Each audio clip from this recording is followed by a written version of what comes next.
नमस्कार साथियों, मैं सुरेश राम चौहान, 5S फाउंडेशन का राष्ट्रीय अध्यक्ष। आइए आज कुछ खास चर्चा करते हैं। इस भारतवर्ष में दो महान वीर हैं। एक तो वो वीर जो हमारे देश की सीमाओं की रक्षा करते हैं, हमारी रक्षा करते हैं, हमारे वीर जवान जो सरहद पर निरंतर सर्दी, गर्मी, जाड़े और किसी भी ऋतु में वो निरंतर इस देश के और देशवासियों की रक्षा करते हैं। और एक वीर वो है जो देश के अंदर महामारी और देश को बिल्कुल स्वच्छ, साफ सुथरा बनाकर महामारी से देशवासियों को बचाते हैं। आपने देखा होगा कि कोरोना में जब सभी लोग अपने अपने घरों में अपने अपने परिवार के साथ अपने परिवार की सुरक्षा कर रहे थे, हम बैठे हुए थे, तो हमारे देश के जो अंदरूनी वीर हैं वो निरंतर सड़कों पर वो गंदगी साफ कर रहे थे और हमें उस कोरोना जैसी भयावह बीमारियों से बचाने का प्रयास कर रहे थे।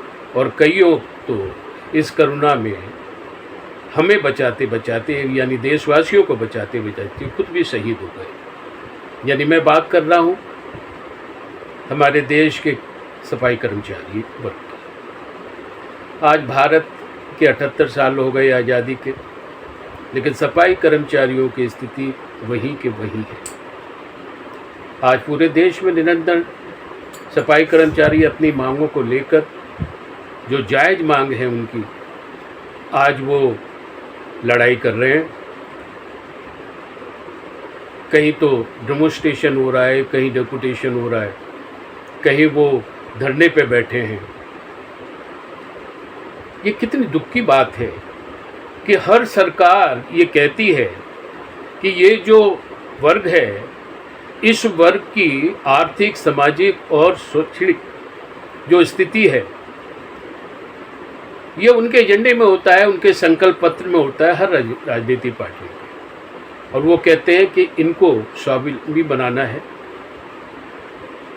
और इनको मेन स्कीम में लाना है। लेकिन ये सारी चीज़ें जो हैं सिर्फ भाषणों में रह जाती हैं, एक्चुअली ये इम्प्लीमेंट नहीं हो। इसका जीता जागता सबूत है आज सफाई कर्मचारी जो जायज़ मांगों से जो रास्ते पर धरना पे बैठे हुए हैं। ना तो किसी राजनीतिक पार्टी को इनकी चिंता है, ना जो सरकार है केंद्र में या प्रदेशों में उनको चिंता है।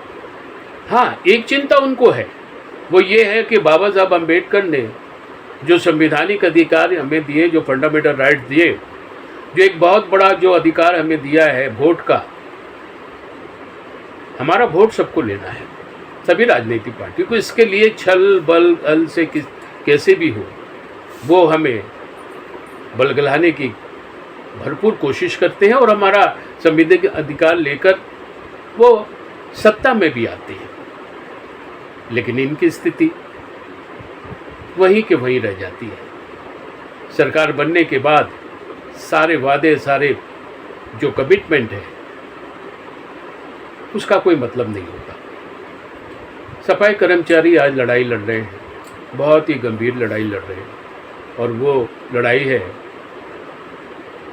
कि सफाई कर्मचारी जो पूरे देश में जो कॉन्ट्रैक्चुअल पे चल रहे हैं, यानी ठेके में जो कर्मचारी हैं, वो ये मांग कर रहे हैं कि उन्हें जल्दी से जल्दी, क्योंकि परमानेंट किया जाए, स्थायी किया जाए। क्योंकि एक एक कर्मचारी 20-20, 25-25 साल हो गए और आज भी वो स्थायी नहीं हो पाया। जो परमानेंट कर्मचारी हैं, सफाई कर्मचारी नगर निगम में, अगर आज उनकी कार्यरत रहते हुए मृत्यु हो जाती है तो उनके जो डिपेंडेंट फैमिली मेंबर हैं उनको नौकरी मिलनी चाहिए, उनकी जो जमा राशि है, प्रोविडेंट फंड, ग्रेच्युटी इत्यादि, वो उनके परिवार को मिलना चाहिए। यहाँ तो वो भी नहीं मिलता। यानी किस तरीके से यातनाएं हो रही हैं इन पर, किसी को इनकी चिंता नहीं।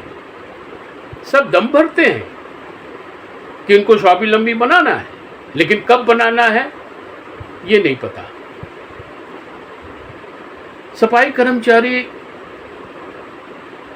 बहुत ही आज मुश्किलों और कठिनाइयों का सामना कर रहे हैं।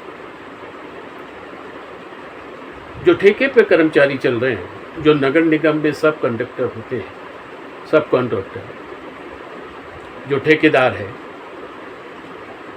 वो ठेकेदार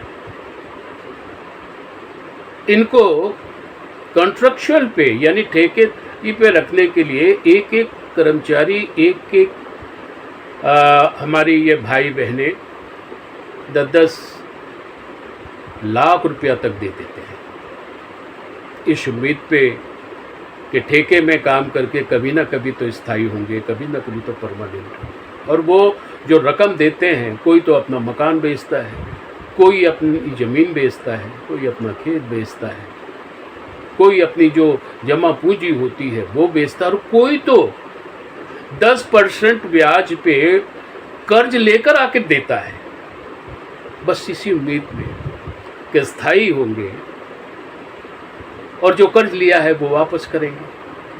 लेकिन 20-20 साल, 25-25 साल हो जाते, ऐसा नहीं हो पाता। आखिर कब तक इनका शोषण होता रहेगा, कब तक? बाबा साहब अम्बेडकर ने हमें संविधान में बहुत बड़ा अधिकार दिया है, बहुत बड़ी हमें ताकत दी है, लेकिन वो ताकत इस्तेमाल हो तो हो कैसे?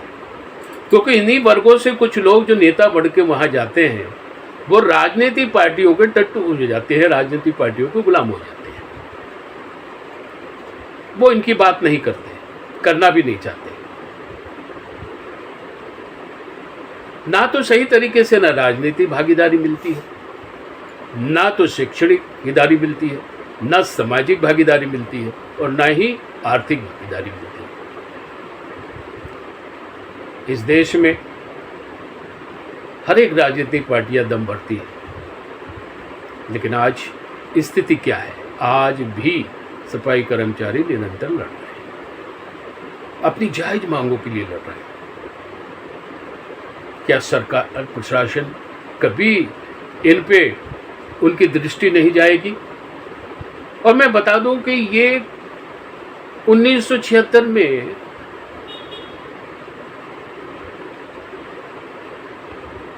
महामहिम सुप्रीम कोर्ट, जिनके द्वारा 2 न्यायाधीशों के द्वारा जो जजमेंट दिया गया था, वो ये था कि ये सफाई कर्मचारी जो ठेके पे काम कर रहे हैं, ये निरंतर अगर 90 दिन काम करते हैं तो स्थायी होने का कानूनी तौर से हकदार हो जाते हैं, या 240 दिन कार्यरत हैं तो कानूनी तौर से यह स्थायी होने का। लेकिन इस कानून को, ये कानून तो कानून ही रह गया साहब, इम्प्लीमेंट नहीं हो पाया। और यही विषय है कि यही वजह है कि लड़ रहे हैं कर्मचारी। लेकिन मैं सफाई कर्मचारियों से एक अपील करना चाहता हूँ, और ये मैं समझता हूँ कि पूरे देश में बहुत बड़ा षड्यंत्र है, बहुत बड़ा क्राइम है ये एक तरीके का, कि जो सफाई कर्मचारी अपनी लड़ाई लड़ रहे हैं, उनमें कुछ बाहरी ताकतें, यानी बाहरी लोग जिनका कोई लेना देना, ना तो वो नगर निगम के कर्मचारी है, ना तो नगर निगम से कोई कोई लेना देना उनका, लेकिन फिर भी वो इनके नेता बनकर घूम रहे हैं। और ये करते ये हैं कि क्योंकि सफाई कर्मचारी बेचारे बहुत भोले भाले होते हैं, इनको चालाकी नहीं आती। वो इनको ये उम्मीद होता है कि ये व्यक्ति हमारे होकर लड़ रहा है और कहीं ना कहीं हमारी जो नैया है ये पार लगाएगा, हमारी जो अधिकारियों की लड़ाई हम जो लड़ रहे हैं, ये अधिकारियों की लड़ाई, ये व्यक्ति के द्वारा हम जीतेंगे। लेकिन वो व्यक्ति क्या करता है, क्योंकि उस ना तो वो कर्मचारी है ना कुछ है, ये कर्मचारियों के अधिकारियों से मिलकर, प्रशासन से मिलकर, और ये इन कर्मचारियों के जो असली हक है, जो इनको मिलना चाहिए थे, उस हक को ये लोग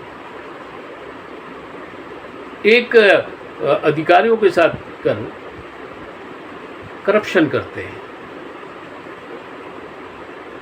और करप्शन ये है कि भाई आप हमें इतना दे दो और आपने कुछ नहीं करना है, लाइए मेमोरेंडम हम सही कर देते हैं। इस तरह की जो चीज़ें हैं, मैं अपने भाई बहनों जो सफाई कर्मचारियों से पूछना चाहता हूँ, अगर आप कभी भी शारीरिक तौर से बीमार पड़ जाते हैं तो आप डॉक्टर के पास जाते हैं, तो डॉक्टर से आप स्वयं कहते हैं ना कि भाई मुझे यहाँ दर्द है या बुखार है या मुझे ये जो भी आपकी तकलीफ है, आप कहते हो ना, न कि आप किसी मोहल्ले से किसी व्यक्ति को बुला लेते हो और कहते हो भाई आप बोलो। तो ये वही बात हो गई ना, लड़ाई आपकी, आप कर्मचारी हो, आप कौन सी समस्याओं को आप झेल रहे हो, आपको पता है ना। तो फिर आप में से नेता क्यों नहीं बनाते आप? आपकी लड़ाई आप में लड़नी है, किसी भी बाहरी लोगों को आप में शामिल नहीं करना है, क्योंकि इन लोगों का आपसे कोई लेना देना नहीं है। और यही करप्शन है, यही क्राइम है, मैं बताऊं आपको, आप समझ जाइए। आप जो कर्मचारी हैं, जो कार्यरत, चाहे वो ठेके में हो, कॉन्ट्रेक्चुअल में हो, चाहे परमानेंट एम्प्लॉय हो, अपनी बात आप करें। आपकी जो ट्रेड यूनियंस राइट्स हैं, जो बाबा साहब ने आपको कानूनी तौर से जो अधिकार दिया है, ट्रेड यूनियंस अधिकार, उसको समझकर, उसको जानकर, मैनेजमेंट के साथ बैठकर अपनी समस्या, जो आपका एजेंडा है, उनके साथ आप उनके साथ चर्चा करें। आप बैठे, बाहर के किसी व्यक्ति को अलाउ मत करें, क्योंकि यही बहुत बड़ा विडंबन है। मैं देख रहा हूँ कि आपकी समस्याओं का समाधान नहीं होता, इसकी ये सबसे बड़ी वजह है। इसलिए आप किसी भी बाहरी शक्ति को अलाउ मत कीजिए, प्लीज़ डोंट डू दिस। अगर ऐसा आप करते हैं तो मैं समझता हूँ आने वाले 100 साल और बीतेंगे, कुछ नहीं। अपनी लड़ाई स्वयं लड़ें, आप जीतेंगे, मुझे दृढ़ विश्वास है आप जीतेंगे। लेकिन ऐसे लोगों को अपने से दूर रखें।